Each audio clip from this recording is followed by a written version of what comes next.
Speaker نے 24 مارچ کو اسی موشن کو ہاؤس کی منشا، ہاؤس کی اجازت کے بعد کیوں لیو گرانٹ کی؟ لہٰذا اس کے بعد کسی بھی قسم کا رد و بدل ممکن نہیں تھا، کسی قسم کا، اور تحریک کو ہر صورت کل ووٹنگ کے لیے پیش کیا جانا تھا۔ مگر کل پھر کیا ہوا؟ عمران نیازی کی بدنیتی، آئین شکنی اور فسطائی سوچ وہ غالب آ گئی اور ڈپٹی اسپیکر کو عمران نیازی نے اپنا اعلی کار بنایا۔ اور کل جب ہم ہاؤس میں بیٹھے تو آنن فانن تلاوت قرآن پاک کے بعد اور فلور دیا ڈپٹی اسپیکر نے فوراً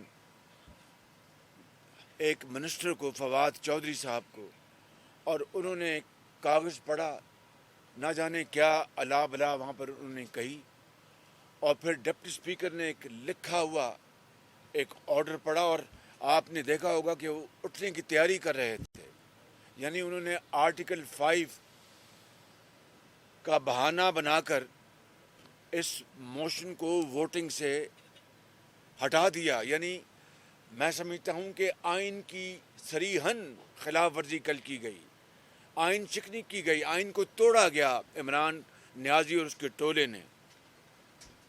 اور میں سمجھتا ہوں کہ اگر جس طرح میں نے کہا کہ اعتراض تھا تو 8 مارچ کو جمع کرائی گئی تھی یہ موشن، اور اگر کوئی امریکہ سے کوئی بھاشن آیا تھا یا کوئی کیبل آئی تھی پاکستان کے سفیر سے، تو 8 مارچ سے لے کر 7 مارچ کو یہ کلیم کرتے ہیں، 7 مارچ سے لے کے 24 مارچ تک جب اس موشن کو ہاؤس میں لیو گرانٹ کرنے کے، یہ پہلا مرحلہ تھا، لیو گرانٹ کرنے کے لیے پیش کیا گیا، تو اگر وہ مراسلہ آ چکا تھا، کیبل آ چکی تھی، تو پھر 24 مارچ کو انہوں نے کیوں نہیں اعتراض اٹھایا؟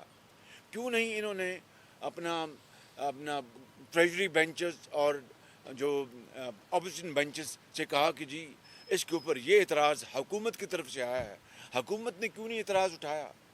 So this was all an afterthought, یہ سب ایک سوچ تھی۔ عمران نیازی اور اس کے حواری اپنا اس شکست فاش کو جو آئینی اور قانونی طور پر جو کہ اور سیاسی طور پر ہونے جا رہی تھی، اس کا سامنا نہیں کر سکتے تھے، اس لیے انہوں نے جمہوریت کو مسخ کیا اور آئین کو توڑا، آئین شکنی کی۔ اور کل آپ نے دیکھا کہ کل پورا دن اس کے بعد اور پوری رات قوم اور ابھی تک ایک ویکیوم میں جا رہی ہے۔ گو کہ کل عدالت عظمیٰ نے کہا ہے کہ کوئی ماورائے آئین اقدام نہ اٹھایا جائے، لیکن ماورائے آئین اقدام تو خود عمران نیازی اٹھا چکا تھا، صدر پاکستان اٹھا چکا تھا، اسپیکر اور ڈپٹی اسپیکر اٹھا چکے تھے۔ اور دیکھیے what a sharp contradiction, look at the irony of fate, کہ کل ان کے اٹارنی جنرل نے کل کہا، پہلے سپریم کورٹ میں اسٹیٹمنٹ دی اٹارنی جنرل نے آج سے چند دن پہلے کہ جناب ووٹ جو ووٹرز ہیں ان کو جانے کی پوری اجازت ہوگی امن کے ساتھ، اور ووٹ کاؤنٹ ہوگا۔ اور کل پھر حامد میر صاحب کے پروگرام میں اٹارنی جنرل نے کہا کل، جب کہ یہ تماشا ایوان میں ہو رہا تھا اور پاکستان کی جگ ہزائی پوری دنیا میں ہو رہی تھی اور جمہوریت کا گلا دبوچا جا رہا تھا، اٹارنی جنرل نے کل پھر کہا کہ ہر صورت یہ ووٹنگ ہوگی اس موشن کے اوپر، اور کوئی وجہ نہیں ہے کہ ووٹنگ نہ ہو اور ووٹ کاؤنٹ نہ ہو۔ یہ ہے وہ محرکات جو کہ جس کے لیے ہم آج سب اکٹھے ہوئے ہیں۔ آخری بات میں کرنے سے پہلے آپ کو پھر سوالات آپ نے کرنے ہوں گے، وہ یہ ہے کہ جس خط کے بارے میں بتایا جا رہا ہے، یا جس کو آپ کہتے ہیں تار یا کیبل جو بھی وہاں سے آیا اپنا واشنگٹن سے، اس کے بارے میں کچھ کہنا چاہتا ہوں۔ اور یہ جو اپنا ڈاکومنٹس ہیں بالکل یہ مستند ہیں، اس پہ کوئی جھول نہیں ہے۔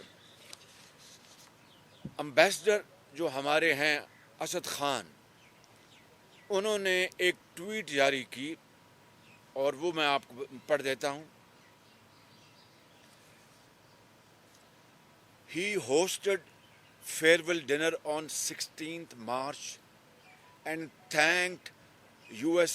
Assistant Secretary Donald Lu for his perspectives. Strange that letter to Pakistan Foreign Office is dated 7th March. وہ دعوت جو کرتے ہیں ہمارے سفیر امریکہ میں، وہ 16 مارچ کو ہوتی ہے، 16 مارچ کو۔ یہ سننے ذرا بڑا امپورٹنٹ باریک نقطہ ہے، اور اس میں جو جن کا ذکر آ رہا ہے assistant secretary of state Donald Lu, وہ اس میں موجود تھے، اور دوسرے بھی کوئی گیسٹ وہاں پر آئے تھے، تو وہ 16 مارچ کو دعوت ہوتی ہے۔ اس خط کا ذکر 7 مارچ کا ہے کہ 7 مارچ کو انہوں نے امریکی حکومت نے دھمکی دی یا جو بھی کہا، ہمیں اس کے مندرجات کا نہیں پتہ۔ So 7 March and says US is conspiring regime change in Pakistan according to his chat with Mr. Lu. اب یہ 16 مارچ کا وہ دعوت ہے جو کہ واشنگٹن میں ہمارے سفیر نے کی، ڈون لو کی اور دوسرے مہمانوں کی، اور خط جو ہے وہ ڈیٹڈ ہے 7 مارچ۔ اب میں اس کی طرف آتا ہوں۔ ایمبیسڈر اسد خان نے یہ ٹویٹ کی 16 مارچ کو اس دعوت میں: thank you assistant secretary Don Lu and congresswoman Jackson Lee for your perspectives this evening Pakistan USA. Also thank you to the amazing women leaders who joined us in recognizing achievements, contributions and progress that our women have made in their respective fields.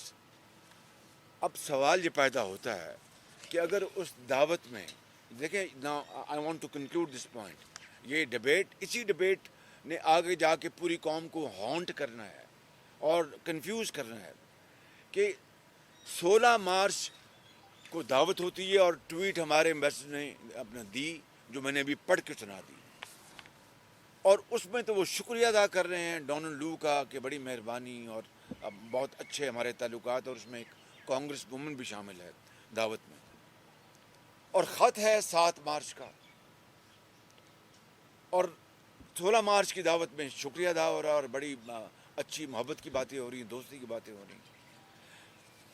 لہٰذا یا یہ بات غلط ہے جو کہ ہمارے سفیر نے اس دعوت میں 16 مارچ میں کہی اور شکریہ ادا کیا ڈون لو کا اور سب کا، اور اگر بالفرض 7 مارچ کو کوئی میٹنگ ہوئی تھی، مان لیں، now this is where I want to develop this thesis, کہ 7 مارچ کو اگر کوئی میٹنگ ہوئی، انہوں نے بلایا اسٹیٹ ڈپارٹمنٹ نے یا یہ گئے، جو بھی صورتحال تھی، تو پھر 7 مارچ کو اگر انہوں نے کوئی ایسی بات کی تھی، تو پھر 16 مارچ کی دعوت میں یہ شکریہ کس بات کا اور دعوت کس بات کی؟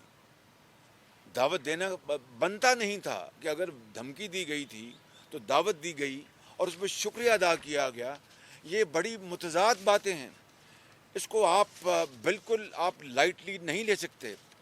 پھر اسد خان نے پھر ایک اور 25 مارچ کو 25 کو یہ tweet the: after serving as ambassador to United States for over 3 years, I leave today to take up my new post in Brussels. It's been an honor to represent my country in the United States.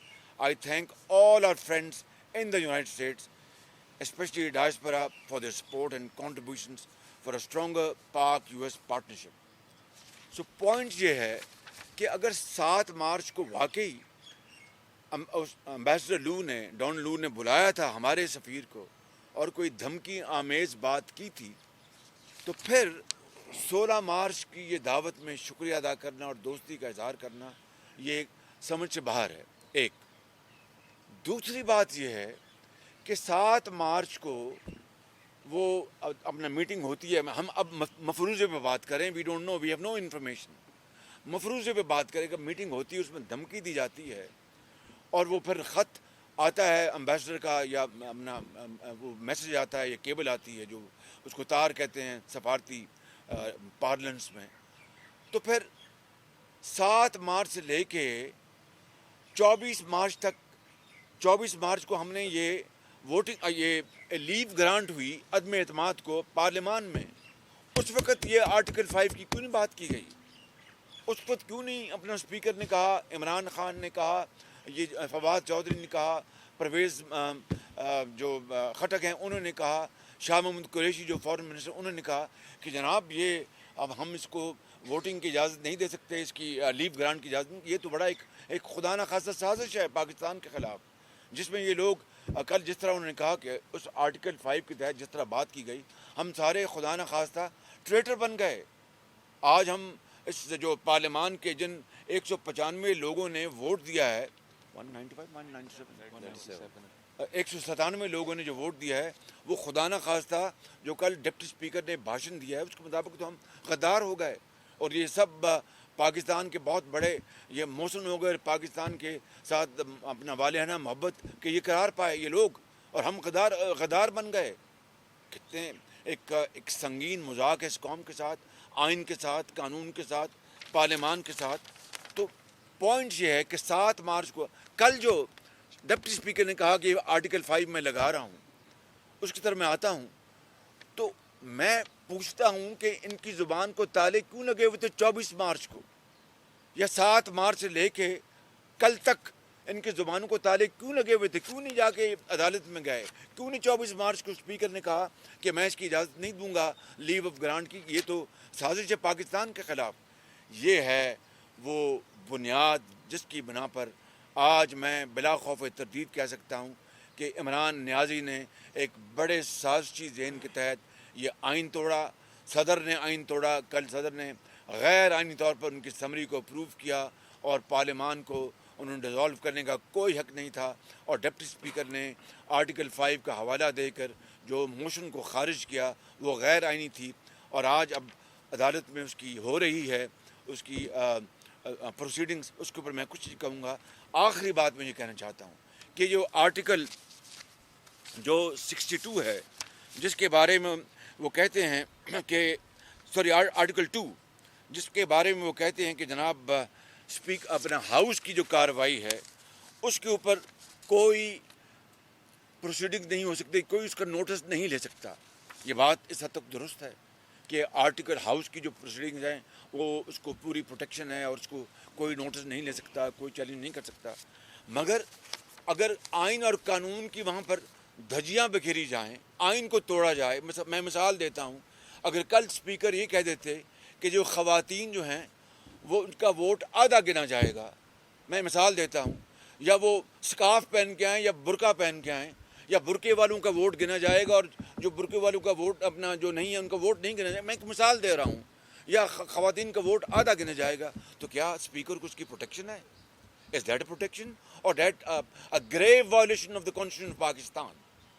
تو یہ میں سمجھتا ہوں کہ یہ معاملات بڑے serious ہیں، یہ کوئی معمولی بات نہیں ہے. ہم اس بات کو یہاں پر نہیں رہنے دیں گے. ہم پورے پاکستان کی گلیوں اور محلوں میں احتجاج کریں گے اور ہر صورت انشاءاللہ ہم اس معاملے میں اپنا پورا حق ادا کریں گے اور ثابت کریں گے. غدار کی بات انہوں نے کی ہے، ہم نے کبھی غدار کی بات نہیں کی. کل ایک ٹیلی ویژن کے ایک اپنا ہیں محترم دوست، وہ جناب جی آپ نے 22 مرتبہ عمران خان کو آپ کے لیڈروں نے کہا ان کو غدار کہا. کچھ خدا کا خوف کریں. کیا میری زبان سے کبھی آپ نے، کیا نواز شریف کی زبان سے کبھی عمران خان کے بارے میں غدار سنا؟ کبھی ان کی زبان سے سنا؟ یہ غداری کے بارے میں اب آپ سرٹیفکیٹ بانٹنے شروع ہو گئے ہیں. اور پھر سوال اور تھا، یہ چینی چور اور ڈاکو چور تو پھر حکومت میں بیٹھے تھے. خود عمران خان دیکھیے، اگر اس طرح کی بات کرنی، اس طرح آپ نے ڈیفینڈ کرنا ہے نہ ہونی چیزوں کو، تو پھر ہم بہت کچھ کہہ سکتے ہیں. خدا را اس معاشرے کو اور زہریلا نہ کریں، اس معاشرے کو اور نہ کریں اپنا خراب، وگرنہ تباہی پر اللہ نہ کرے ہمارا مقدر ہوگی. اور اٹارنی جنرل کی clip you refer two is 10 days back. اچھا 10 days back. I'm sorry. I stand corrected. یہ جو ابھی مجھے محترمہ نے کہا کہ میں نے جو اس کلپ کا میں نے حوالہ دیا ہے وہ 10 دن پرانی ہے، وہ کل کی نہیں ہے. سو میں معذرت چاہتا ہوں بیکاز اور مگر سپریم کورٹ میں اٹارنی جنرل کہہ چکے تھے کہ ووٹر کو حق ہوگا اور ووٹ کاؤنٹ ہوگا، اور اس کلپ میں بھی انہوں نے کہا جی ہر صورت ووٹ ہوگا اور ووٹ کاؤنٹ ہوگا۔ تھینک یو ویری مچ، یہ آج کی گفتگو تھی۔ اب